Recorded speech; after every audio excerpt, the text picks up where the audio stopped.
الذين اصطفى خصوصا على أفضل رسله وسيد الأنبياء ماحِ الذنوب والخطا منبع الجود والعطاء صاحب المقام والشفاعة واللواء الذي دنا فتدلى فكان قاب قوسين أو أدنى فأوحى إليه ربه ما أوحى محمد المصطفى أحمد المجتبى الذي كان نبيا وآدم بين الدين والماء وعلى آله وأصحابه الكرماء والشرفاء والتابعين لهم بالإحسان إلى يوم الجزاء.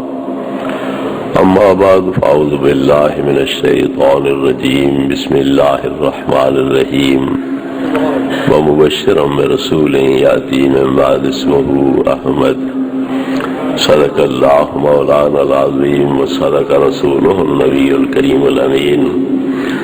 إن الله وملائكته يصلون على النبي يا أيها الذين آمنوا صلوا عليه وسلموا تسلیما. درود پاک ذوق و شوق کے ساتھ الصلاۃ والسلام علیک یا سیدی یا رسول اللہ وعلی آلک و اصحابک یا سیدی یا حبیب اللہ. الصلاۃ والسلام علیک یا رحمت للعالمین وعلی آلک و اصحابک یا شفیع المذنبین. صاحب صدر گرامی قدر واجب الاحترام علماء کرام بزرگ اور بھائیوں، یہ تقریب سعید جس میں ہمیں حاضری کا شرف حاصل ہو رہا ہے، مصطفیٰ کریم علیہ الصلوۃ والتسلیم کی دنیا میں تشریف آوری کی خوشی پر یہ تقریب سعید منعقد کی جا رہی ہے، اور اللہ تبارک و تعالیٰ کا یہ حکم ہے قل بفضل اللہ وبرحمتہ فبذلک فلیفرحوا هو خیر مما یجمعون. اے محبوب پاک صلی اللہ علیہ وسلم، لوگوں میں اعلان کر دو، لوگوں کو حکم دے دو کہ اللہ کے فضل اور اس کی رحمت پر خوشیاں منایا کرو. اللہ رب العزت کے فضل اور رحمت پر خوشی منانا وہ خیر مما یجمعون، دنیا کا مال، دنیا کی دولت جمع کرنے سے یہ ہزارہا لاکھوں گنا افضل اور بہتر ہے. تو پھر اللہ رب العزت کا فضل اور اللہ رب العزت کی رحمت نبی کریم علیہ الصلوۃ والتسلیم سے بڑھ کر کون سی ہو سکتی ہے، جن کو اللہ تبارک و تعالیٰ نے بالمومنین رؤوف الرحیم کی شان سے بھیجا کہ مومنوں کے حق میں بہت ہی نرم دل ہیں اور بہت ہی مہربان ہیں، جن کو رحمت للعالمین بنا کے مبعوث فرمایا، اور اللہ رب العزت نے جن کو مخلوق پر رحم کرنے والا، فضل کرنے والا بنا کے بھیجا. وما نقموا الا ان اغناهم اللہ ورسولہ من فضلہ، کہ نہیں برا منایا ان لوگوں نے مگر اس بات کو کہ انہیں غنی کیا اللہ نے اور غنی کیا اللہ کے رسول نے انہیں اپنے فضل سے. تو پتہ چلا کہ رسول کریم علیہ الصلوۃ والتسلیم فضل خداوندی بھی ہیں اور آپ لوگوں پر بھی فضل فرمانے والے ہیں. اس لیے اللہ کے فضل اور اللہ کی رحمت پر شکر ادا کرنا یہ ہمارے لیے لازم اور ضروری ہے، اور اس کی اہمیت بھی اجاگر کر دی گئی کہ ہوا خیر مما یجمعون، یہ دنیا کی دولت جمع کرنے سے ہزارہا گنا، لاکھوں گنا افضل اور بہتر ہے. لوگ طرح طرح کے اعتراض اشکال کرتے ہیں کہ سرکار تو پھر فوت ہی ہو گئے تو غم نہیں مناتے ہو، میلاد کی خوشی منائے جا رہے ہو. تو ایک کام ہم کر رہے ہیں، دوسرا تم کرتے جاؤ. آپ کے دنیا پر آنے کی خوشی ہم منا رہے ہیں، دنیا سے جانے کا غم تم منانا شروع کر دو.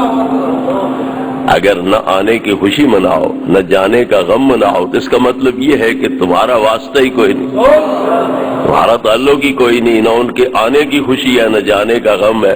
صرف ہمیں سبق دینے کے لیے بیٹھے ہو کہ یہ نہ کرو وہ کرو. تو تم عمل شروع کر دو تو لوگ بھی آہستہ آہستہ تمہارے ساتھ شامل ہوتے جائیں گے. شیعہ حضرات کی جو اب محفلیں ہوتی ہیں ماتم کی، ابتدا میں اتنی ہوتی تھیں،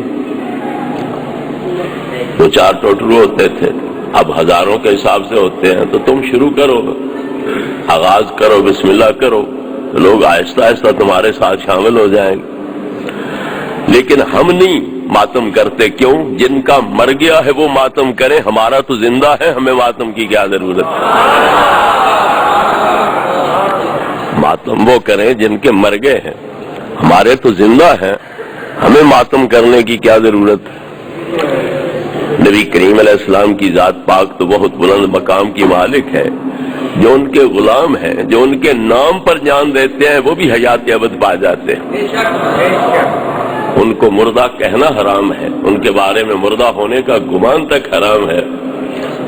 تو جن کے غلام جو ان کی آن پر شان پر جان قربان کر رہے ہوں وہ زندہ جاوید بن جاتے ہیں، تو وہ نبی آپ مر کے مٹی کیسے مل سکتے ہیں؟ محبوب کریم علیہ الصلوۃ والتسلیم فرماتے ہیں نبی اللہ حی یرزق فی قبر، اللہ کا نبی زندہ ہوتا ہے اور اسے قبر میں رزق دیا جاتا ہے۔ نبی کریم علیہ السلام فرماتے ہیں ان اللہ حرم علی الارض ان تاکل اجساد الانبیاء، اللہ نے زمین پہ حرام کر دیا ہے وہ انبیاء کے جسموں کو کھا ہی نہیں سکتی، گلا ہی نہیں سکتی، وہ سیدھا کر ہی نہیں سکتی۔ محبوب کریم علیہ الصلوۃ والتسلیم ارشاد فرماتے ہیں الانبیاء احیاء یصلون فی قبورہم، اللہ کے پیغمبر زندہ ہوتے ہیں اور وہ قبروں میں نمازیں ادا کرتے ہیں۔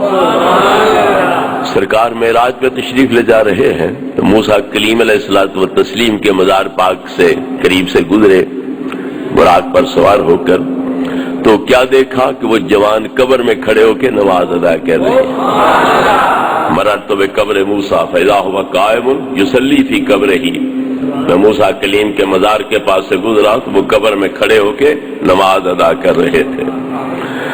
ذرا اس بات پر بھی غور فرمائیں، حدیث کے صحیح ہونے پر کسی میں کوئی شک شبہ نہیں ہو سکتا، مگر سرکار براق جیسی سواری پہ سوار ہے، جس کی جہاں نظر پڑتی ہے وہاں قدم پڑتا ہے، اور رات کالی ہے 27 رجب کی، اتنی تیز سواری بھی ہو، اتنی کالی رات بھی ہو، اور پھر قبر کے اندر موسیٰ کلیم ہوں، مگر سرکار کی نگاہ پاک اس تیز رفتار سواری پر سوار ہونے کے باوجود، رات کی تاریکی کے باوجود قبر کے اندر اس جوان کو کھڑے بھی دیکھ رہے ہیں اور کر کیا رہے ہیں یہ بھی دیکھ رہے ہیں۔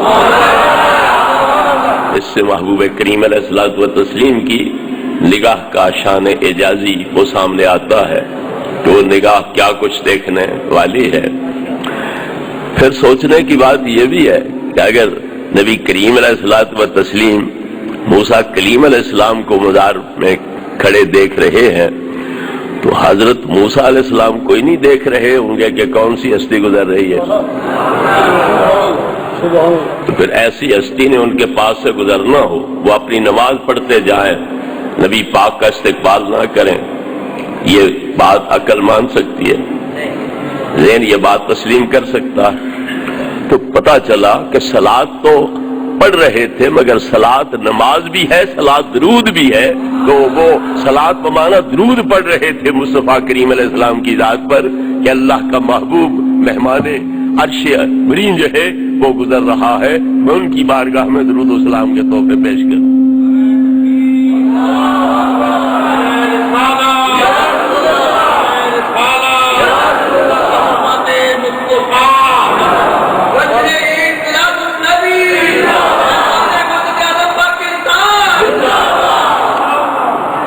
حضرات گرامی، تو محبوب پاک صاحب الاولاق صلی اللہ تعالی علیہ وسلم زندہ ہے۔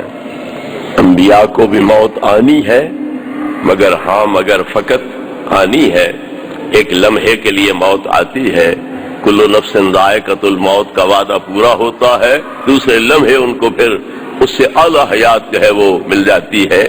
اس لیے ہمیں ماتم کی ضرورت نہیں ہے، جن کے مر گئے ہیں وہ ماتم کریں، ہم تو دنیا پہ آنے کی خوشی منائیں گے۔ دوسری چیز جو قابل غور ہے وہ یہ ہے کہ یہ خوشی نہیں صرف کہ ایک بچہ تھا پیدا ہو گیا 63 سال زندہ رہا، پھر دنیا سے چلا گیا۔ خوشی یہ ہے کہ وہ آئے تو پھر قرآن نازل ہوا، وہ آئے تو ہمیں دین اسلام نصیب ہوا، وہ آئے تو ہمیں ایمان نصیب ہوا، وہ آئے تو رب رحمان کا رستہ ہمیں ملا، اور رب سے بچھڑوں کو رب تعالیٰ کے ساتھ وصل کی دولت نصیب ہوئی، اس بات کی خوشی ہے۔ تو جب تک قرآن موجود ہے، دین اسلام موجود ہے، ایمان موجود ہے، یہ نعمتیں دینے والے کا شکریہ ادا کرنا ہم پہ لازم اور ضروری۔ حضرات گرامی، محبوب پاک صاحب لولاک صلی اللہ تعالی علیہ وسلم کا میلاد منانا یہ شرک کی جڑیں کاٹنے والا ہے اور ایمان کی جڑوں کو دلوں میں مضبوط کرنے والا ہے۔ کیوں؟ اللہ وہ ہے جس کی شان ہے لم یلد ولم یولد، نہ کسی کا باپ ہے نہ کسی کا بیٹا ہے۔ تو پھر جس کا ہم میلاد منا رہے ہیں اس کے بارے میں کوئی بندہ یہ تصور کر سکتا ہے کہ وہ خدا ہیں یا خدا کے بیٹے ہیں؟ ہم بتلا رہے ہوتے ہیں وہ بیٹے کس کے ہیں، پوتے کس کے ہیں، پڑپوتے کس کے ہیں، ان کی امی کا نام کیا ہے، آگے ان کی شادیاں ہیں، بیویاں ہیں، اولادیں ہیں۔ تو لہٰذا میلاد منانا یہ شرک کی جڑیں کاٹنے کا موجب ہے اور ایمان کی توحید کی جڑیں لوگوں کے ذہن و دلوں میں راسخ کرنے کا موجب ہے۔ اس کو ناجائز کہنے کا کیا مطلب؟ علماء دیوبند میں سے چوٹی کے عالم ہیں جن کو حکیم الامت کا لقب دیا ہے، انہوں نے مجدد مانتے ہیں 14ویں صدی کے، وہ علامہ اشرف علی صاحب تھانوی میلاد کے موضوع پر کتاب لکھتے ہیں، نشر الطیب فی ذکر النبی الحبیب اللبیب۔ میلاد کے موضوع پر یہ کتاب لکھی ہے۔ پس منظر لکھنے کا کیا ہے، سبب موجب یہ کتاب لکھنے کا کیا ہے کہ طاعون پڑ گیا حضرت کے علاقے میں، ملک الموت نے بڑے چھوٹے چکر لگانے شروع کر لیے، گھروں کے گھر صاف ہونے لگ گئے، تو سوچا کہیں میرے گھر بھی نہ قدم رکھ دے۔ جب یہ ڈر لاحق ہوا، یہ خوف خطرہ لاحق ہوا، تو پھر خیال آیا کوئی ہیلا، کوئی وسیلہ، کوئی جائے پناہ، کوئی ملجا ماوا کہ میں بچوں، ملک الموت کے منہ سے نکلوں، موت کے منہ سے بچوں۔ سوچ سوچ کے فیصلہ کیا کیا، میلاد مصطفیٰ کے موضوع پہ کتاب لکھ دیں۔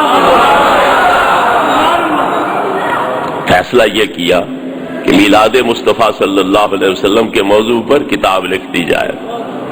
چنانچہ تھانوی صاحب نے کتاب لکھنا شروع کر دی، اور کہتے ہیں کہ حسن اتفاق یہ کہ وہ مہینہ ربیع الاول کا تھا جس میں نے کتاب لکھنا شروع کی، اور کہتے ہیں کہ وہ دن گیا، آج 9 مہینے ہو چلے ہیں، ایک بندہ بھی طاعون کی موت سے میرے علاقے میں نہیں مرا۔ پہلے میرا حسن ظن تھا کہ اس میلاد کے موضوع پر لکھی جانے والی کتاب کی برکت سے یہ مصیبت ٹل جائے گی، اللہ قہر غضب دور کر دے گا، رحم فضل سے نوازے گا۔ اب میں پورے وثوق سے کہہ رہا ہوں یہ ساری برکت ہے تو اس کتاب کی ہے۔ کتاب لکھی جا رہی ہو، حجرے میں بیٹھ کے قلم کی سیاہی کاغذ پہ منتقل ہو رہی ہو، حروف نقش بن رہے ہوں، تو وہ زیادہ مؤثر ہوگی یا سپیکر پہ بیان کیا جا رہا ہو اور فوری طور پر یہ ہوا میلاد مصطفیٰ کے کلمات والی دوسری ہوا میں تحلیل ہو رہی ہو اور مشرق مغرب تک پھیل رہی ہو، تو یہ زیادہ مؤثر ہوگا یا کتاب کے اوپر جو نقش لکھے جا رہے ہیں وہ زیادہ مؤثر ہوں؟ اگر کتاب کے اوپر جو نقش ہے ان کے ساتھ ہوا ٹکرائے، وہ فضا میں بلند ہو، پھر دوسری ہوا کے ساتھ مل کر وہ مشرق مغرب میں پھیلے، وہ اتنا اثر کر سکتی ہے کہ جو ہی کتاب لکھنا شروع کی اللہ کا قہر غضب ٹل گیا، اللہ کا فضل کرم شامل حال ہو گیا۔ تو پھر اگر بیان کیا جائے تو الٹا زیادہ اثر ہونا چاہیے۔ مگر تعجب کی بات یہ ہے کہ کتاب لکھنا بھی ٹھیک، چھاپنا بھی ٹھیک، بیچنا بھی ٹھیک، پر پڑھ کے سنانا ناجائز۔ حیرانگی کی بات ہے کہ نہیں؟ اگر کتاب میلاد کے موضوع پہ لکھنا جائز ہے، چھاپنا جائز ہے، بیچنا جائز ہے، تو پڑھ کے سنا بھی دیا کرو تاکہ جھگڑا ختم ہو جائے، یہ رولا ختم ہو جائے، اختلاف ختم ہو جائے، پڑھ کے سنا بھی دیا کرو۔ جب تجربہ ہے تمہارا کہ میلاد ایسا عمل ہے جو اللہ کو پسند ہے، جس کی برکت سے اللہ کا قہر غضب ٹل جاتا ہے اور اس کا رحم و کرم نازل ہو جاتا ہے، وہ پڑھ کے بھی سنا دیا کرو۔ لکھنا تمہارا کام، چھاپنا تمہارا کام، بیچنا تمہارا کام، پڑھ کے سنانا ہمارا کام۔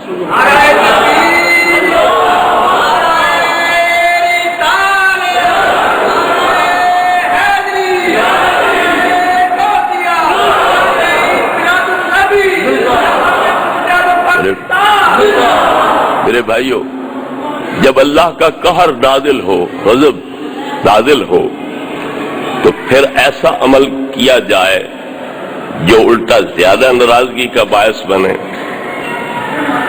یہ کوئی عقل مندی ہو سکتی؟ عمل اس وقت وہی کیا جائے گا جس پر اللہ راضی ہے، جس کے ذریعے اللہ کا قہر غضب دور ہوگا، رحم کرم نصیب ہوگا، وہی عمل شروع کیا جائے گا۔ تو پتہ چلا کہ یہ عمل اللہ کے قہر غضب کو دور کرنے والا ہے اور اس کے رحم اور کرم کے حصول کا ذریعہ ہے یہ میلاد والا جو عمل ہے۔ اور اللہ تبارک و تعالیٰ نے اپنا قہر غضب ٹال دیا۔ اگر یہ عمل غلط ہوتا تو الٹا زیادہ تعاون ہوتا، زیادہ موتیں واقع ہوتی اور مولوی صاحب کا گھر بھی پھر خالی ہو جاتا، ملک الموت وہاں بھی داخل ہو جاتا، گھر بھی صاف ہو جاتا۔ مگر وہ قہر غضب ٹل گیا تو پتہ چلا کہ یہ عمل اللہ رب العزت کو پسند ہے، نبی کریم علیہ السلام کے میلاد بیان کرنے والا۔ تو جب اللہ کا پسندیدہ عمل ہے اور مشکلیں حل کرنے کا سبب ہے، قہر غضب کے دور کرنے کا سبب ہے، تو پھر ہمیں چاہیے کہ سارے مل کر کے یہ میلاد منایا کریں۔ جب ہم پہلے سے یہ عمل شروع کر دیں گے تو تعاون آئے گا ہی نہیں۔ ضروری ہے کہ پہلے آ لے تو پھر شروع کریں، ہم پہلے ہی میلاد شروع کر لیں تاکہ تعاون اور اس طرح کی مصیبتیں آئیں ہی کوئی نہ۔ اور اگر ہم پہلے مناتے رہیں، تم ہم پہ فتوے لگاتے رہو، تو پھر کیا ہم دعا نہ کیا کریں کہ اللہ کرے تمہیں تعاون پڑے تاکہ تم بھی مناتے رہو، ہم بھی مناتے رہیں؟ تم نے خواہ تعاون پڑھنے پر ہی منانا ہے تو پھر ہمیں دعا کرنی پڑے گی کہ اللہ کرے تمہیں تعاون پڑھتا رہے، تم بھی مناتے رہو، ہم بھی مناتے رہیں، اور جھگڑا ختم ہوتا رہے سارا۔ میرے بزرگوں اور بھائیوں، محبوب پاک صاحب الاولاق صلی اللہ علیہ وسلم ہر سوموار کو روزہ رکھتے تھے، ہر 8ویں دن روزہ رکھ رہے ہیں۔ پوچھا کہ حضور کیا وجہ ہے آپ ہر سوموار کو روزہ رکھتے ہو؟ فرمایا فیہ ولدت وفیہ انزل علی، میں اسی دن میں پیدا ہوا ہوں، اس کی بھی خوشی منا رہا ہوں، اللہ کا شکر ادا کر رہا ہوں، اور اسی میں مجھ پہ وحی نازل ہوئی ہے، اس کا بھی میں شکر ادا کر رہا ہوں۔ نبی کریم علیہ السلام ہر 8ویں دن اپنا میلاد منا رہے ہیں، ہمیں سال بعد بھی منانے کی اجازت کوئی نہیں۔ آپ ہر سوموار کو اپنا میلاد منا رہے ہیں اور اللہ رب العزت کا شکر ادا کر رہے ہیں۔ ابھی ہو گیا کہ واقعی نوح علیہ السلام نجات کیوں پا رہے ہیں، ان کا بیڑا بسلامت کنارے کیوں لگ رہا ہے کہ نبی کریم علیہ الصلوۃ والتسلیم اس کی ملاحی فرما رہے تھے اور اس کے ناخدا بنے ہوئے تھے۔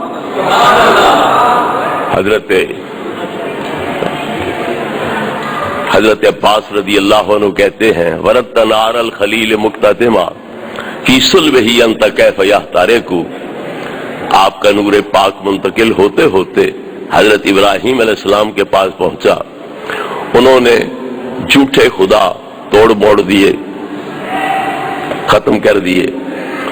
جب ان کے پجاریوں کو پتہ چلا ہمارے خداؤں کو تباہ کر دیا گیا ہے، کھوج نکالا کون ہو جس نے یہ جرت کی ہو، تو کچھ لوگوں نے کہا سمینا فتن یذکرہم یقال لہ ابراہیم، ایک ابراہیم نام کا آدمی ہے جو ان کی برائی بیان کرتا ہے، ان کے خلاف تقریریں کرتا ہے، ہو نہ ہو اس کی یہ کارستانی ہو۔ تو دوسروں نے کہا پکڑ کے لے آؤ لوگوں کے سامنے، کسی نے آتا دیکھا ہوگا ادھر، کسی نے جاتا دیکھا ہوگا، کھوج مل جائے گا، عطا پتہ چل جائے گا۔ جب آپ کو بلایا گیا، پوچھا گیا انت فعلت ھذا بآلہتنا، ہمارے خداؤں کے ساتھ یہ سلوک تو نے کیا ہے؟ تو آپ نے فرمایا بل فعلہ، یہاں علماء حضرات کی توجہ کے لیے عرض کروں، فعلہ پر وقف جوازی ہے، کبیرہم ھذا علیحدہ ہے، بل فعلہ علیحدہ ہے، تو مطلب آپ کا یہ ہے کہ میں کون ہوں کرنے والا؟ اس اللہ نے کیا ہے جو کیا ہے۔ میں کون ہوں یہ کام کرنے والا؟ یہ جو کیا ہے اللہ نے کیا ہے، لیکن آپ نے جب وہ لہجہ ایسا اختیار کیا جس سے بظاہر یہ تاثر ملتا تھا کہ یہ جو بڑا موجود ہے اس نے یہ چھوٹے خداؤں کو تباہ کیا ہے، یہ میرے شریک کیوں بنے ہوئے ہیں، میرے ساتھ ان کی پوجا کیوں ہو رہی ہے؟ تو آپ نے فرمایا کبیرہم ھذا فاسألوہم ان کانوا ینطقون، بڑا تو ٹھیک ٹھاک ہے، پیشہ اس کے کندھے پہ ہے، تو اس سے پوچھ لو کہ تیرے سامنے سب کچھ ہوا ہے، تو نے اگر نہیں ان کو تباہ کیا تو پھر بتلا تو صحیح کون تباہ کر گیا؟ یہ چوٹ کر رہے تھے آپ ان کی عقلوں پر، ان کی سوچوں پر، کہ نہ وہ اپنا آپ بچا سکتے ہیں اور نہ ہی تمہارا بڑا خدا جو ہے وہ شکایت تک کر سکتا ہے کہ میرے چھوٹے جو ساتھی تھے ان کے ساتھ یہ سلوک کون کر گیا؟ ان کے منہ گریبان میں جا لگے شرمندگی سے کہ کیا جواب دیں۔ انہوں نے عجیب مطالبہ کر دیا ہے، فاسألوہم ان کانوا ینطقون، پوچھ لو بولتے ہیں تو کیا جواب دیں انہیں؟ پھر بغیرتی کا مظاہرہ کرتے ہوئے کیا کہا؟ قد علمت ما ہؤلاء ینطقون، یہ تو تم جانتے ہی ہو یہ بولتے نہیں ہیں۔ تو آپ نے فرمایا اف لکم ولما تعبدون من دون اللہ، افسوس ہے تمہارے لیے اور تمہارے ان خداؤں کے لیے کہ نہ اپنا آپ بچا سکتے ہیں نہ تباہ کرنے والے کی شکایت کر سکتے ہیں۔ بہرحال انہوں نے سوچا کہ یہ بڑا بے باک ہے، بڑا گستاخ ہے، ہمارے خداؤں کی توہین کی ہے، بہت بڑا تنور بناؤ، جہان بھر کی لکڑیاں بھرو، اس میں آگ جلاؤ اور اس کو آگ میں اس طرح پھینکو کہ اس کی ہڈیاں بھی راکھ بن کے رہ جائیں۔ تنور تیار ہو گیا مربع میل میں، جہان بھر کی لکڑیاں بھری گئیں، آگ بھڑکائی گئی، اتنی تیز تھی کہ اوپر سے پرندہ کوئی پر مارتے ہوئے نہیں گزر سکتا تھا۔ بجلی کا ایک آلہ ہوتا تھا جس طرح توپ کا گولہ پھینکا جاتا ہے، اس طرح اس کے ذریعے پتھر پھینکے جاتے تھے، اس پہ بٹھایا اور جھٹکا دیا اور اس کے ذریعے آپ کو آگ میں پھینک دیا۔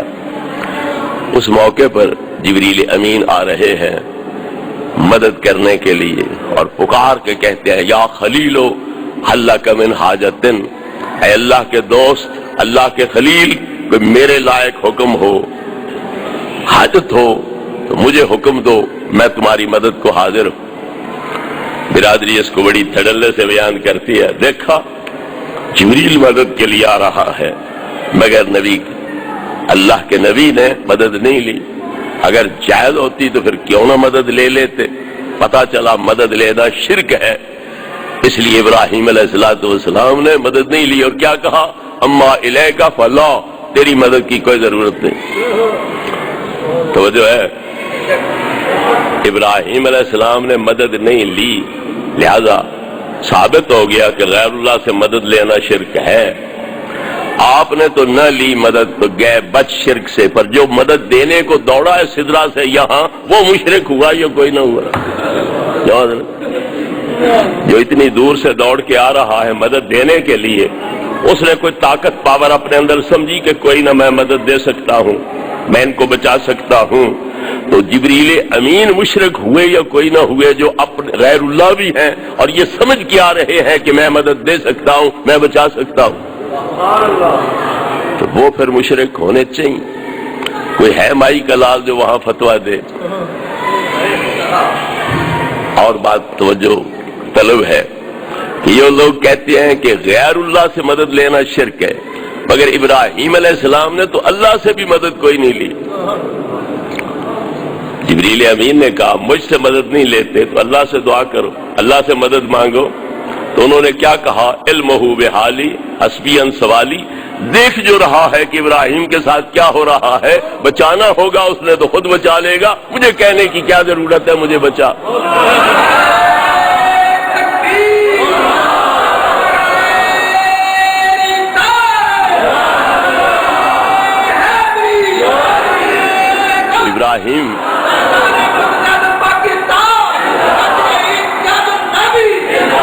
ابراہیم علیہ السلام و تسلیم تو اللہ سے بھی مدد نہیں لے رہے، اگر جبریل سے مدد لینا غیر اللہ سے مدد لینا شرک تھا اس لیے نہیں لی، تو کیا اللہ سے مدد لینا بھی شرک تھا؟ اللہ سے مدد کیوں نہیں لی؟ پتا چلا وہ مقام امتحان میں ہے، اگر وہ ادھر ادھر دیکھیں تو پھر فیل ہو جائیں گے۔ ایک بچہ امتحان دینے سے پہلے جتنی تیاری کرے ٹھیک ہے، ٹیوشن رکھ کے پڑھے، کسی سے مدد لے، یہ سوال حل کراؤ وہ سوال حل کرو، ٹھیک ہے، مگر جب امتحان کے کمرے میں پہنچ جائے اور پرچہ مل جائے کہ یہ حل کرو، اس وقت مدد لے تو پھر فیل ہوگا کوئی نہ، پرچے اس کے کینسل ہوں گے کوئی نہ۔ امتحان کے لحاظ سے نااہل 5 سال کے لیے 10 سال کے لیے قرار دیا جائے گا کوئی نہ۔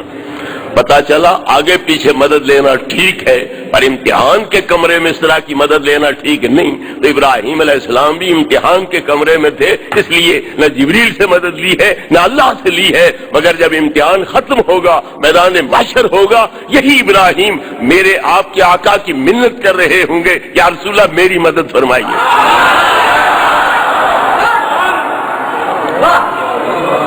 وہاں نہیں کہیں گے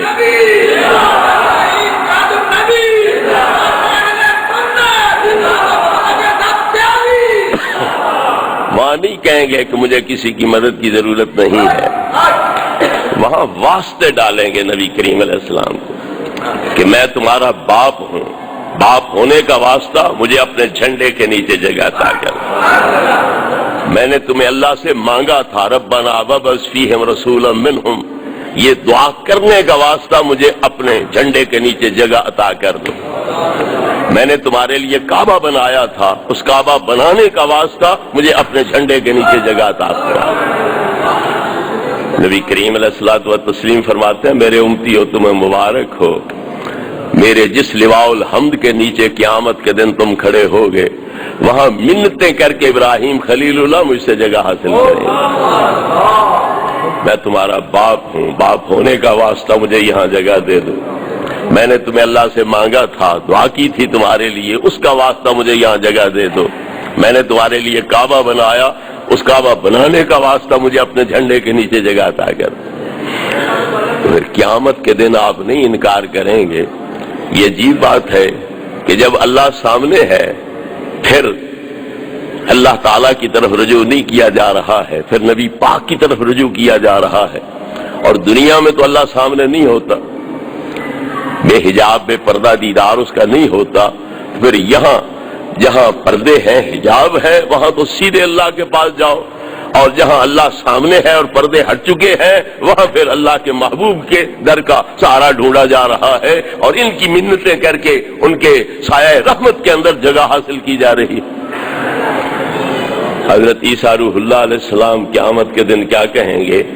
میں نے اپنی نبوت کا پیریڈ گزارا تو بھی تمہاری شانیں بیان کرتے ہوئے، اور پھر آسمانوں پہ چلا گیا، دوبارہ پھر آیا تو پھر بھی تمہارے دین کی خدمت کی، تمہاری امت کے ایک عالم کی حیثیت سے، ایک خلیفے کی حیثیت سے پھر بھی تمہارے دین کی خدمت کی۔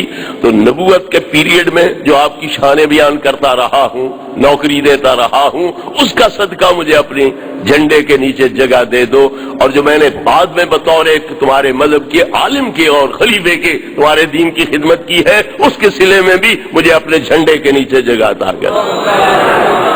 انبیاء علیہ الصلوۃ والسلام سارے نبی کریم علیہ الصلوۃ والتسلیم کا سہارا ڈھونڈ رہے ہوں گے۔ محبوب کریم علیہ الصلوۃ والتسلیم کو اللہ تعالیٰ نے 3 دعائیں مانگنے کا حق دیا تھا، باقی پیغمبروں کو ایک ایک دعا کا حق دیا، گارنٹی دی جو مانگو گے میں ضامن ہوں قبول ہوگا۔ یہ ویسے تو ہر دعا قبول ہے پیغمبر کی، لیکن ایک ہے کہ اللہ آپ کہہ دیں کہ ایک دعا جو بھی مانگو گے میں ذمہ لیتا ہوں کہ میں قبول کروں گا، گارنٹی دیتا ہوں قبول کروں گا۔ تو باقی ہر پیغمبر کے لیے ایک ایک دعا، لیکن نبی کریم علیہ السلام کے لیے 3 دعاؤں کا حق اللہ نے دیا۔ 3 دعائیں جو مرضی ہے مانگو میں ضمانت دیتا ہوں قبول کروں گا۔ ہر پیغمبر نے اپنی دعا یہاں استعمال کر دی۔ ابراہیم علیہ السلام نے اپنی اولاد میں نبوت رسالت مانگ لی، قال ومن ذریتی، صرف مجھے امام نہ بنا بلکہ میری اولاد میں سے بھی امام بنا۔ نوح علیہ السلام نے دعا کر کے اپنے مخالفوں کا بیڑا غرق کرا لیا، لا تذر علی الارض من الکافرین دیارا، کوئی کافر اب روئے زمین پر زندہ نہ چھوڑ، اللہ نے غرق کر دیے۔ حضرت سلیمان علیہ السلام نے اپنے لیے بے مثال بادشاہی طلب کر لی، لوط علیہ السلام نے اپنی قوم کا تختہ الٹوا دیا اس طرح کہ پانی کی سطح سے وہ زمین اکھیڑ کے جبریل امین آسمان دنیا کے قریب لے جا کے وہاں سے الٹاتے ہیں اور ان کا نام و نشان مٹا دیتے ہیں۔ ہر پیغمبر نے اپنی دعا کو یہاں استعمال کر لیا، ایک ایک تھی وہ یہی استعمال ہو گئی، بچائی کوئی نہیں۔ لیکن نبی کریم علیہ الصلوۃ والتسلیم نے دو دعائیں یہاں استعمال فرمائیں، اور اس کریم نبی کا کرم دیکھو، اس رحیم نبی کی رحمت دیکھو کہ کوئی دعا بھی نہ اپنی ذات کے لیے استعمال کی ہے، نہ اپنی اولاد کے لیے استعمال کی ہے، نہ اپنے دشمنوں کے خلاف استعمال کی ہے۔ اگر دو استعمال کی ہے تو کس طرح استعمال کی ہے؟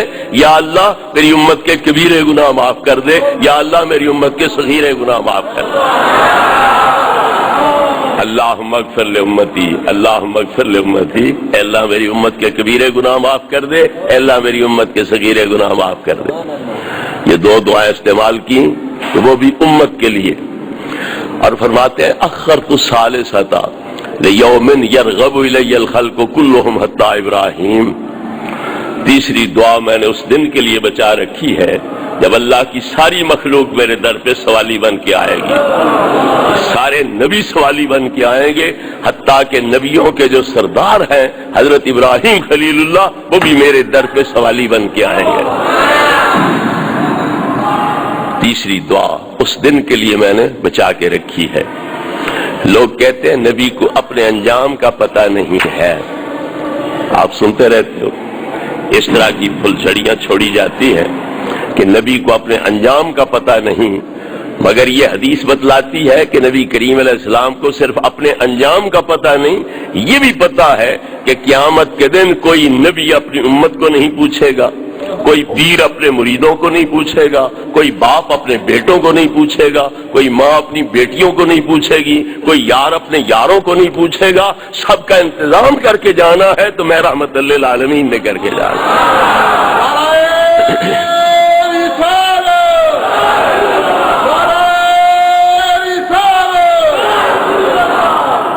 صرف یہ نہیں کہ اپنے انجام کا پتہ ہے، یہ بھی پتہ ہے کہ لوگوں کی نجات بھی میرے ہاتھ میں، اس لیے یہیں سے آپ نے دعا بچا لی ہے تاکہ قیامت کے دن وہ کام آئے۔ یہ بھی عرض کرتا چلوں کہ باقی پیغمبروں کو پتہ نہیں تھا قیامت آنی ہے، بڑی ہولناک گھڑی ہوگی، بڑا سخت دن ہوگا، بڑی پریشانی ہوگی، پتہ ہے کوئی نہیں، تو کیوں نہیں دعا قیامت کے دن کے لیے بچا کے رکھی؟ انہیں چاہیے تھا کہ دنیا کی بجائے قیامت کے دن کے لیے بچا کے رکھتے، مگر نہیں بچائی۔ معلوم ہوتا ہے کہ انہیں پتا تھا لجپال کو لاج ہے، وہ آپ انتظام کر کے آئیں گے، ہمیں بچا کے رکھنے کی کیا ضرورت ہے۔ وہ جانتے تھے کہ نبی کریم علیہ الصلوۃ والتسلیم کی یہ شان ہے، آپ کا یہ منصب مقام ہے، اس لیے ہمیں بچا کے رکھنے کی کیا ضرورت ہے؟ نبی پاک رحمت للعالمین ہے، وہ انتظام کر کے آئیں گے، ہم کیوں کریں؟ تو پھر واقعی محبوب کریم علیہ السلام انتظام کر رہے ہیں، تیسری دعا کو بچا لیا ہے تاکہ قیامت کے دن یہ دعا کام آئے گی اور سب کی نجات کا اس ذریعے سے سامان ہو جائے گا۔ بہرحال عرض یہ کر رہا تھا کہ حضرت ابراہیم علیہ السلام کو جھونک دیا گیا اندر، اتنی بڑی سخت آگ، بھیگتی آگ میں منجنیق کے ذریعے آپ کو پھینک دیا گیا، لیکن جب آپ وہاں پہنچ گئے تو اللہ نے کیا کہا؟ یا نار کونی بردم و سلام علی ابراہیم، اے آگ ٹھنڈی ہو جا اور زیادہ ٹھنڈی بھی نہ ہونا، میرے خلیل پہ باد بہاری بن جانا۔ تو یہ کیوں ٹھنڈی ہو رہی ہے؟ پیغمبر شہید کوئی نہیں ہوتے رہے، یقتلون النبیین بغیر الحق، قتلہم الانبیاء بغیر الحق۔ کتنے پیغمبر ہیں جو یہودیوں نے شہید کیے تھے، 30 پیغمبر ایک دن میں بیت المقدس میں شہید کیے گئے، تو ابراہیم علیہ السلام بھی شہید ہو جاتے، اور بھی ہوتے رہے، آپ بھی ہو سکتے تھے، لیکن حضرت عباس رضی اللہ تعالی عنہ اپنا نذرانہ عقیدت کس رنگ میں پیش کر رہے ہیں؟ ورت نار الخلیل مقتتما فی صلبہ انت کیف یحترق، آپ ابراہیم علیہ السلام کی پشت میں چھپ کے آگ میں داخل ہو چکے تھے، جہاں تم پہنچ جاؤ وہاں آگ اثر کیسے کر سکتی؟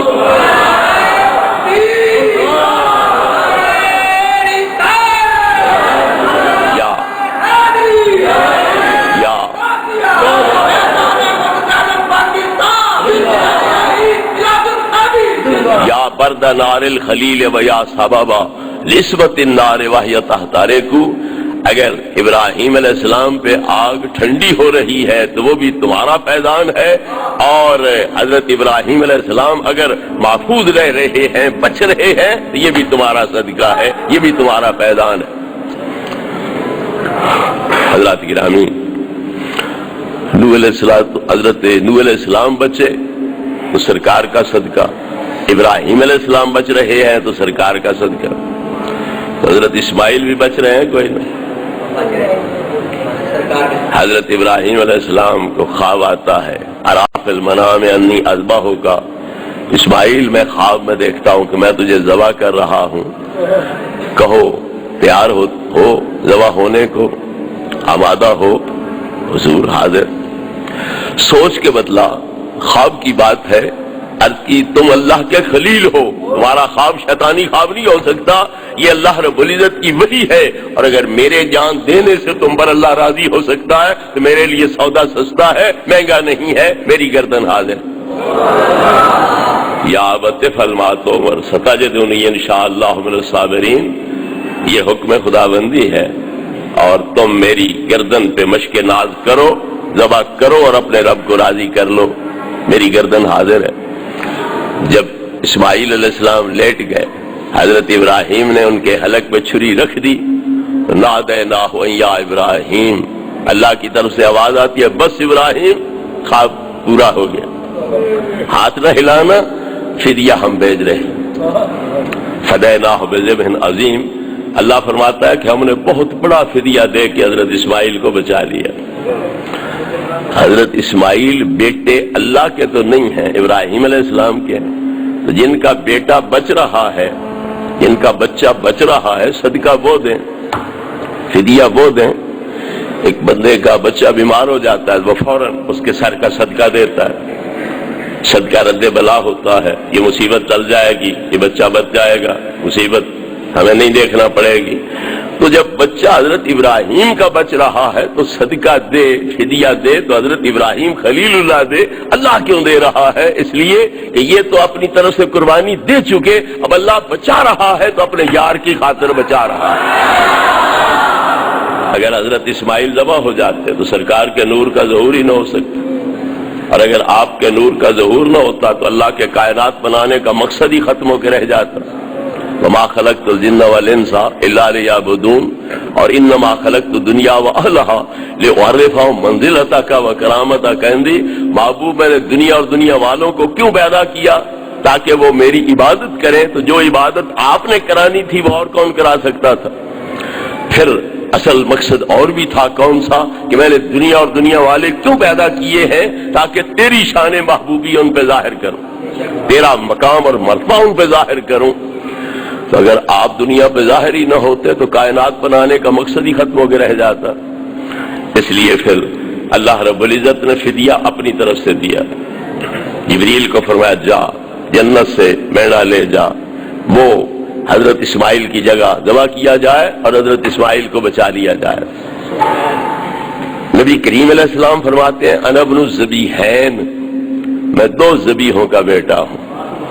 حضرت اسماعیل نے بھی اللہ کے نام پر اپنی جان قربان کی، میں ان کا بیٹا ہوں۔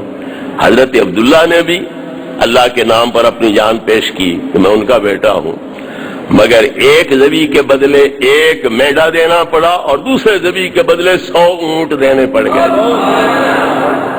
کیوں؟ کہ وہ اللہ آپ بچا رہا ہے، اور یہاں باپ بیٹے کو بچا رہا ہے، تو پھر باپ کے لیے مہنگا پڑ گیا بیٹا بچانا، لیکن اللہ رب العزت نے ایک ہی مینڈا فدیہ دے دیا۔ نبی کریم علیہ السلام کا نور یہ کے بعد دیگرے منتقل ہوتے ہوتے حضرت عبدالمطلب تک پہنچا، پھر وہاں سے حضرت عبداللہ تک پہنچا۔ تو جب حضرت عبدالمطلب زمزم کا چشمہ بند ہو چکا تھا، پر کر دیا گیا تھا، اوپر بت کھڑے کر دیے گئے تھے، آپ کا پروگرام بنا کہ میں بت ہٹاؤں اور زمزم کے چشمے کو صاف کروں اور یہ بابرکت چشمہ جاری کروں، تو کفار قریش نے کہا خبردار، ان بتوں کو ہلایا، انہیں ہٹایا تو خون کی ندیاں بہہ جائیں گی، کوئی نہیں نہ چھیڑ سکتا۔ آپ نے منت مانی کہ خدایا مجھے 10 بیٹے تھے، کڑیل جوان ہوں، شیر دل ہوں، ان کی مدد سے میں بت ہٹا سکوں، زمزم کا چشمہ بحال کر سکوں، تو ایک بت میں تیرے ایک بیٹا جو ہے وہ تیرے نام پر قربان کر دوں گا۔ یہ منت مانی، اللہ نے 10 بیٹے دیے، کڑیل جوان، شیر دل، ان کی مدد سے انہوں نے بت پرے اکھیڑ کے پھینک دیے، زمزم کا چشمہ خالی کیا، بحال کیا اسے۔ وہ بات بھول گئی کہ میں نے کوئی منت بھی مانی تھی۔ اللہ نے یاد دہانی کرائی کہ عبدالمطلب تیرا مدعا تو میں نے پورا کر دیا، تو جو میرے ساتھ وعدہ کیا تھا وہ کدھر گیا؟ یاد آیا، ہو میں نے تو ایک بیٹا قربان کرنا تھا، بیٹوں کو بلایا، کہا یہ میری منت تھی، تم میں سے کون اپنی جان پیش کرتا ہے؟ 10 کے 10 بیٹوں نے کہا ہم سارے حاضر ہیں، سب کو ذبح کر تو تیری مرضی، ایک کو کر تو تیری مرضی۔ آپ نے کہا نہیں، قرآن اندازی کر لیتے ہیں، جس کے نام قرآن نکلے اس کو قربان کر دیں گے۔ قرآن حضرت عبداللہ کے نام نکل آیا۔ جب قرآن ان کے نام نکلا تو دیال ننیال سارے اکٹھے ہو گئے کہ یہ بیٹا ہم ذبح نہیں ہونے دیتے، باقی سارے ذبح کر دے، یہ ہم ذبح نہیں ہونے دیتے۔ کیسا نورانی بچہ ہے جس کے چہرے سے نور جھلک رہا ہے۔ جب حضرت عبداللہ نے گھر سے نکلنا ہوتا تھا تو لوگ لائنیں بنا کے دروازے پر کھڑے ہوتے تھے تاکہ ایک جھلک چہرے کی دیکھ لیں، ایک جھلک چہرے کی دیکھ لیں۔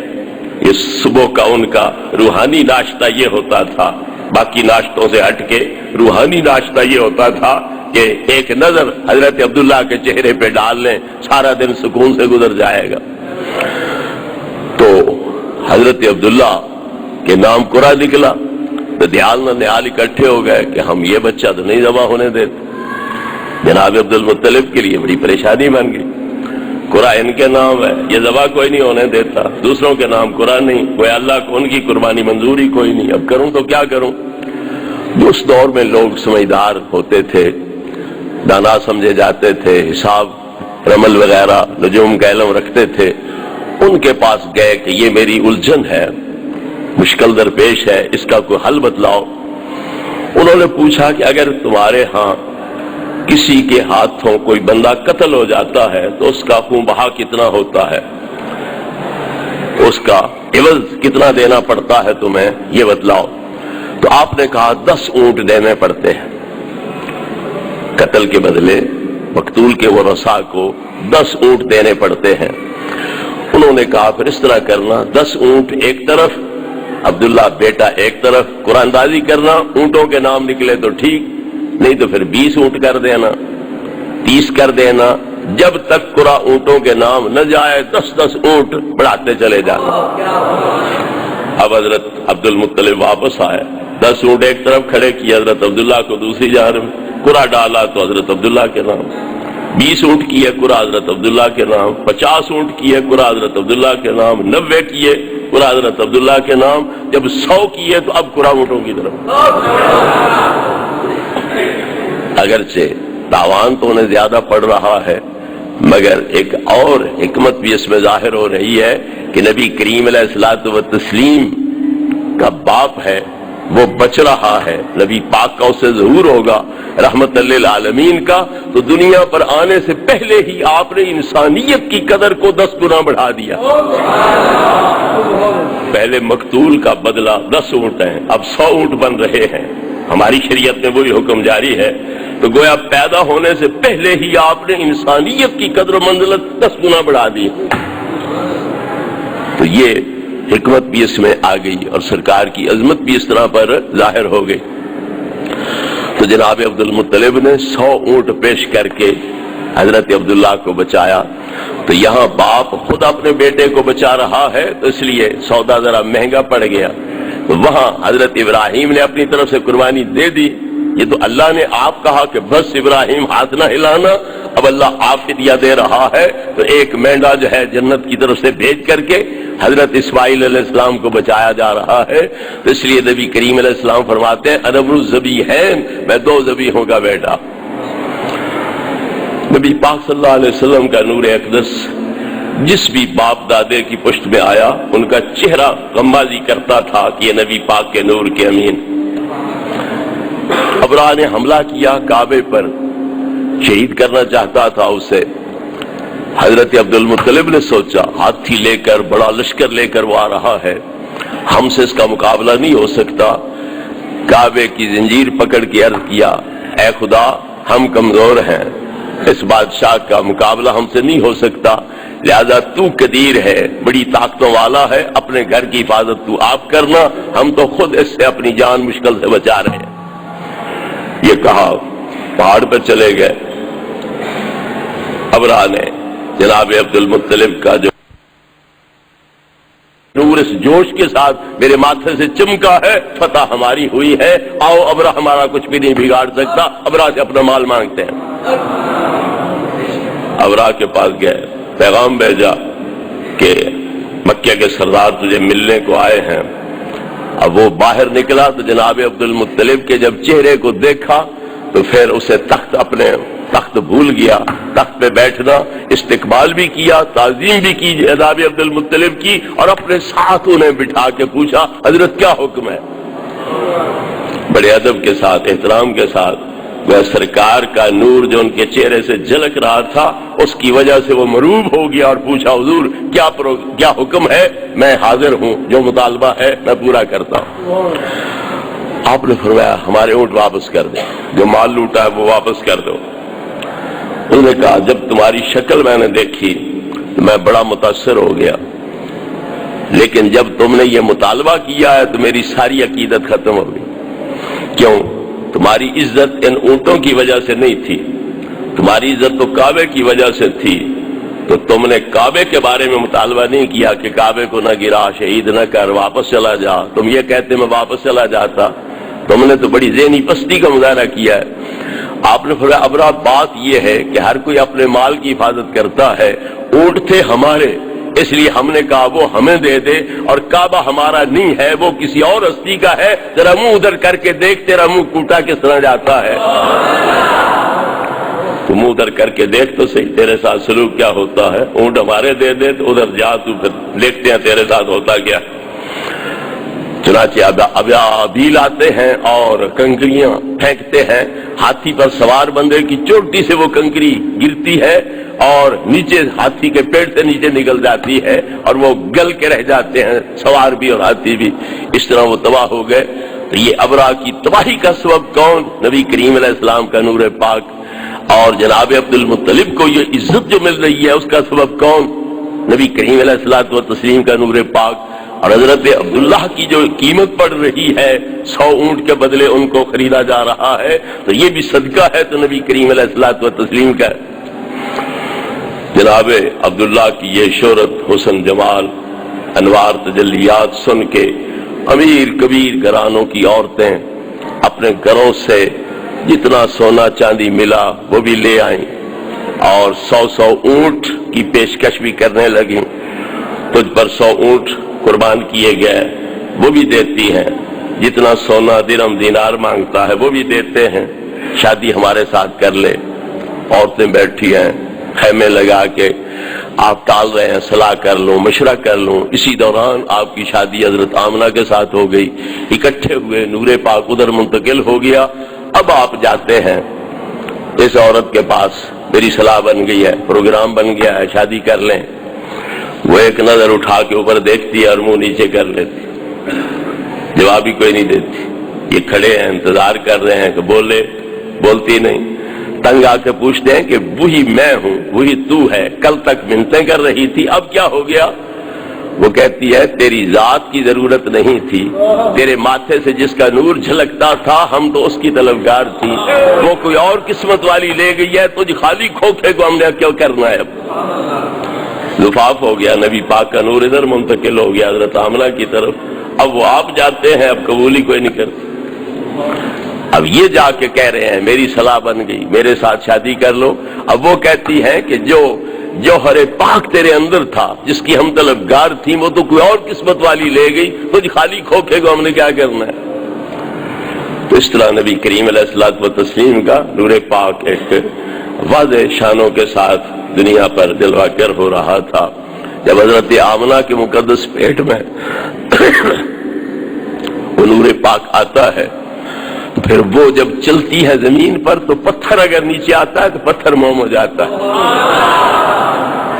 نبی پاک کی امی ہے، تکلیف نہ پہنچے انہیں، پتھر قدموں کے نیچے موم ہو جاتا ہے۔ زمزم کے چشمے سے پانی نکالنا ہے، بڑا گہرا تھا، پہاڑی علاقہ ہے، پانی وہاں بڑے گہرے ہوتے ہیں، وہاں پھر ڈول پھینکنے پڑتے ہیں، زنجیریں کھینچنی پڑتی ہیں، بڑی مشقت والی بات ہے۔ مگر جب حضرت آمنہ جاتی ہے اور ڈول پھینکنے کا ارادہ کرتی ہے تو زمزم کا چشمہ اپنا پانی منہ تک اوپر بلند کر دیتا ہے، پانی چشمے کے منہ تک آ جاتا ہے، وہ اوپر سے ہی بھر کے گھر واپس چلی جاتی ہے۔ اور مکے کی عورتوں کو جب پتہ چلا کہ حضرت آمنہ کو تو ڈول کھینچنا ہی نہیں پڑتا، مشقت اٹھانی نہیں پڑتی، تو وہ بیٹھی رہتی ہے انتظار میں کہ حضرت آمنہ آئے، جب پانی ان کی خاطر چشمے کے منہ تک آئے گا تو ہم بھی اپنے گھڑے بھر کے واپس چلی جائیں گے۔ اس طرح کی شان آپ کی ظاہر ہو رہی ہے۔ جب ولادت پاک کا وقت آتا ہے، والد گرامی دنیا سے رخصت ہو چکے حضرت عبداللہ، جناب عبد المطلب کعبے کا طواف کر رہے ہیں، اکیلی حضرت آمنہ گھر پہ ہے، ولادت کا وقت ہے، بڑا مشکل مرحلہ ہوتا ہے عورت کے لیے، تو بڑا پریشان کن معاملہ بن گیا کہ اکیلی میں ہوں، ولادت کا وقت ہے، موت حیات مل جاتی ہے اس موقع پر، کروں تو کیا کروں؟ دیکھا تو کمرہ عورتوں سے بھرا ہوا، حیران، یہ میری اندیکھی عورتیں، کوئی واقفیت نہیں، تعلق نہیں، یہ کون ہے، کہاں سے آ گئیں؟ ایک آگے آگے کہتی ہے کہ میں حوا ہوں، حضرت آدم علیہ السلام کی بیوی ہوں، تیرے محمد کی دائی بن کے آئی۔ دوسری آگے بڑھتی ہے کہ میں سارہ ہوں، حضرت ابراہیم علیہ السلام کی بیوی ہوں، میں بھی تیرے محمد کی دائی بن کے آئی۔ تیسری آگے آئی اور وہ کہتی ہے کہ میں فرعون کی بیوی آسیہ ہوں، جس نے موسیٰ کلیم کا کلمہ پڑھا تو پھر اس کی سزا کے طور پر فرعون نے ہاتھوں میں میخ لوہے کی گاڑی، پاؤں میں میخ لوہے کی گاڑی، سینے پہ گرم پتھر رکھے اور تپتے ریتے پر لٹایا، تپتے میدان میں لٹایا، تو تڑپ تڑپ کے میں نے جان دی تھی، آج اس کے صلے میں مجھے سعادت کی مل رہی ہے کہ میں بھی تیرے محمد کی دائی بن کے آئی۔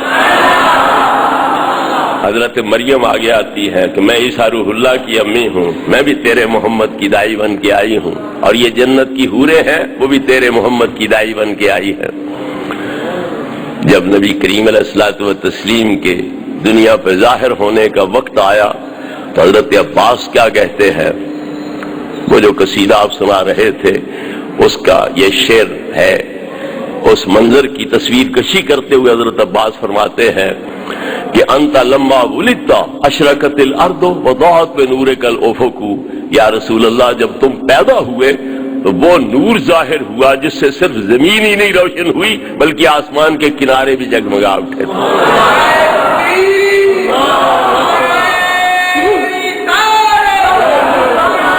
انت لما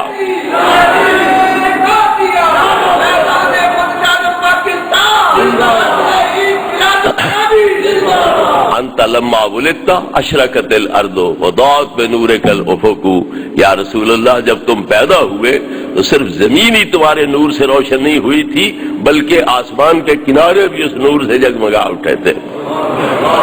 لاکھ صحابی کے مجمع میں حضرت عباس یہ دعویٰ کر رہے ہیں، کسی نے چوں نہیں کی، اعتراض نہیں کیا کہ غلط ہے، نور کہاں ظاہر ہوا تھا، ہمارے بچوں کی طرح ہی تو تھے، ان کے پیدا ہونے پر نور نہیں ظاہر ہوتا تو یہاں نور کیسے ظاہر ہو گیا؟ نہیں، نبی کریم علیہ السلام نے اعتراض فرمایا تو نبی پاک کی مہر تصدیق بھی ہو گئی اور لاکھ صحابی کا اس سے اتفاق اور اجماع بھی ثابت ہو گیا۔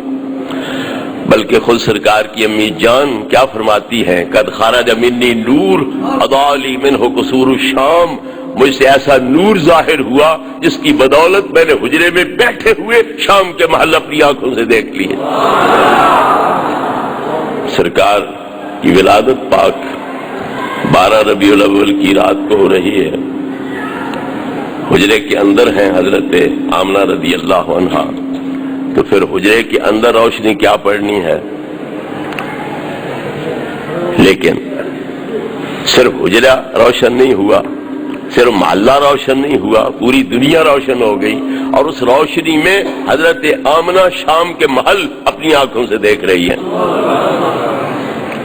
شام کے محل، یہ جتنی بھی روشنی آپ کی ہے، اگر مسجد کے دروازے بند ہو جائیں تو یہ روشنی باہر پڑے گی۔ اس روشنی سے دیواروں کے باہر کی کوئی چیز تمہیں نظر آئے گی؟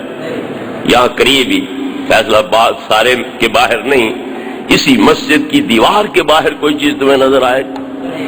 مگر حضرت آمنہ کو حجرے کے باہر، محلے کے باہر، مکے کے باہر سینکڑوں میل دور شام کے محل جو ہے وہ بھی نظر آ رہے ہیں۔ اور وقت کون سا تھا؟ پاؤں پھٹنے والی تھی، پاؤں پھٹنے والی تھی جس وقت آپ پیدا ہو رہے ہیں۔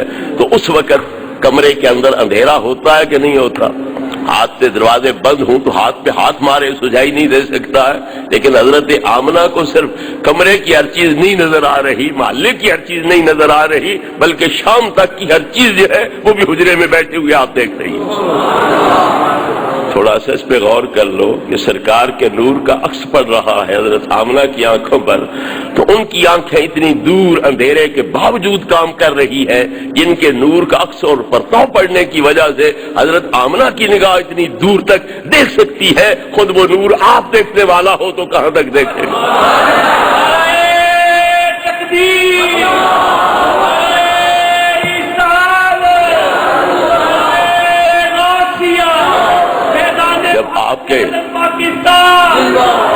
آپ کے نور کا عکس و پرتاؤ پڑنے پر حضرت آمنہ کی نگاہیں اتنی تیز ہیں، تو پھر خود نبی پاک دیکھنے والے ہوں تو پھر شان کیا ہوگی؟ اور پھر معراج کی رات نبی پاک کی آنکھوں پر اللہ کی ذات کے نور کا عکس پڑ رہا ہے کہ کوئی نہ؟ تو جن کی آنکھوں پر نبی پاک کے نور کا عکس پڑے، اگر ان کی نگاہ اتنی دور تک دیکھ سکتی ہے اندھیروں میں بھی، تو جن کی آنکھوں پر اللہ کی ذات کے نور کا عکس پڑ رہا ہو پھر ان کی نگاہیں کہاں تک دیکھیں گی؟ حضرت موسیٰ کلیم علیہ السلام نے اللہ سے منت کی تھی، ارنی انظر الیک، مجھے اپنا آپ دکھلا میں تیری زیارت کروں۔ اللہ نے فرمایا تیرے اندر تاب نہیں، طاقت نہیں میرے جلوے برداشت کرنے کی۔ مگر لاڈلا پیغمبر تھا، اصرار کیا تو اللہ نے فرمایا کہ طور کی طرف دیکھ، میں وہاں تجلی صفاتی ڈالتا ہوں، اگر طور ٹھہر گیا تو تم بھی ٹھہر سکو گے، اور اگر طور جیسے پہاڑ کے ٹکڑے ٹکڑے ہو جائے، پرخچے اڑ جائے، پھر تم کیسے برداشت کر سکتے ہو؟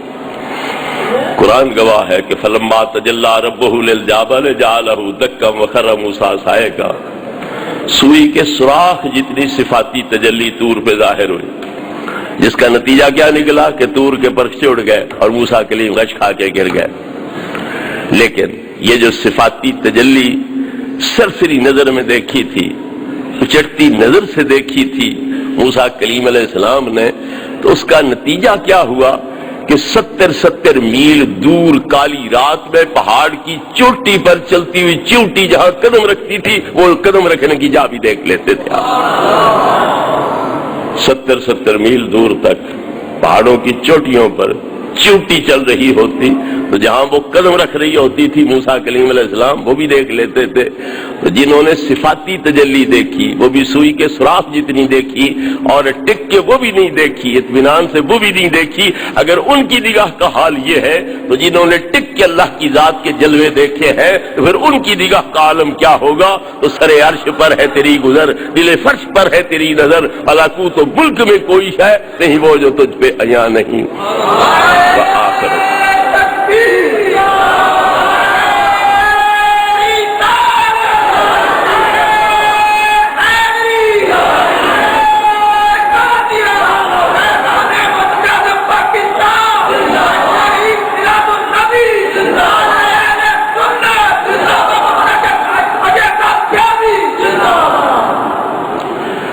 قرآن کہتا ہے لا اکراہ فی الدین، دین میں جبر نہیں ہے، تو پھر مرتد کی سزا قتل کیوں ہے؟ اگر اسلام انسانیت کے حق کے خود ارادیت کا قائل ہے تو پھر مرتد کو اسلام کے بارے میں اپنی رائے بیان کرنے کا حق کیوں نہیں دیتا؟ وضاحت فرمائیں اور انداللہ معذور ہوں۔ مرتد کسے کہتے ہیں؟ جو ایک مرتبہ اسلام میں داخل ہو جائے پھر اسلام سے باغی ہو جائے، انکار کرے، اسے غلط سمجھے، اسے مرتد کہا جاتا ہے۔ تو لا اکراہ فی الدین کا مطلب کیا ہے کہ دین میں داخل ہونے کے لیے مجبوری کوئی نہیں، دین میں داخل ہونے کے لیے مجبوری کوئی نہیں، مرضی کسی کے مسلمان ہو نہ ہو۔ اگر مسلم سلطنت میں رہ رہا ہے، رعیت بن کے رہے، امان لے کے رہے، ٹھیک ہے، کوئی مجبوری نہیں کہ وہ خواہ مسلمان بنے۔ صحابہ کرام علیہ رضوان کے دور میں یہودی لوگ، عیسائی لوگ، باقی کافر لوگ وہ رعیت بن کے رہ رہے، کوئی مجبور نہیں کیا گیا کہ اسلام قبول کرو۔ لیکن جب اسلام میں داخل ہو کے پھر نکلتا ہے تو جو دوسرے مسلمان ہیں ان کے لیے بھی وسوسوں کا سبب بنتا ہے کوئی نہیں، ان کے ذہن کی خرابی کا بھی باعث بنتا ہے کہ کوئی نہیں بنتا۔ ایک بندہ فوج میں بھرتی نہ ہو، مجبوری کوئی نہیں، مگر فوج میں بھرتی ہو کے بھاگ آئے پھر سزا ہے کہ کوئی نہیں؟ برطانیہ میں کوئی نہیں، امریکہ میں اس کے لیے سزا کوئی نہیں، اب سزا اس کے لیے ہے۔ نہ بھرتی ہو کوئی پابندی نہیں، مگر بھرتی ہو رہا ہے، اب وہ بھاگ رہا ہے تو اب دوسرے فوجیوں کے لیے بھی ایک غلط رستہ نکال رہا، ایک غلط لائن دے رہا ہے اور پوری فوج کے نظم و نسق کو تباہ کر رہا ہے، اس لیے اس کو سنگین سزا دی جاتی ہے۔ تو اسی طرح جو اسلام میں داخل ہو کر پھر نکل رہا ہے تو وہ دوسرے مسلمانوں کو ذہنی طور پر کمزور کرنے کا موجب بن رہا ہے اور وسوسے ڈالنے کا موجب بن رہا ہے، اس لیے اس کو سنگین سزا دی جائے گی۔ تو لا اکراہ فی الدین کا یہ مطلب ہے کہ دین میں داخل کوئی ہو، مجبور کر دیا جائے کہ خواہ داخل ہو، یہ نہیں، مرضی اس کی، اسی سے اسلام لائے، ٹھیک ہے، لیکن داخل ہونے کے بعد پھر نکلے تو یہ درست نہیں۔ اور اس کے بارے میں وضاحت کر دوں کہ جو اس کے شکوک شبہات ہیں وہ زائل کیے جائیں گے، یہ نہیں کہ اس کو اعتراض کرنے کا حق نہیں ہوگا، سوال کرنے کا حق نہیں ہوگا، سوال کرے، اپنے شکوک شبہات پیش کرے، وہ زائل کیے جائیں گے۔ جب بہانے ختم ہو جائیں گے پھر بھی اڑا رہے گا، اب اسے سزا دی جائے گی، کیونکہ اس کا مطلب واضح ہو گیا کہ وہ شیطانی پر ہے، وہ اسلام کے اندر وسوسے پیدا کرنا چاہتا ہے، مسلمانوں کو ذہنی طور پر جو ہے وہ وسوسوں کا شکار کرنا چاہتا ہے، اس لیے اس کو یہ سزا دی جائے گی۔ تو لہذا لا اکراہ فی الدین بھی ٹھیک ہے، اور نہ داخل ہو پہلے سوچ سمجھ لے، حق اسے حاصل ہے، لیکن جب داخل ہو جائے گا تو پھر اس کے شکوک شبہات زائل کیے جائیں گے، پھر بھی اگر وہ نہیں پکا رہتا، مرتد ہوتا ہے، اب اس کو یہ سزا دی جائے گی جس طرح کہ فوج کا اپنا ایک قانون ہوتا ہے۔ اور کیا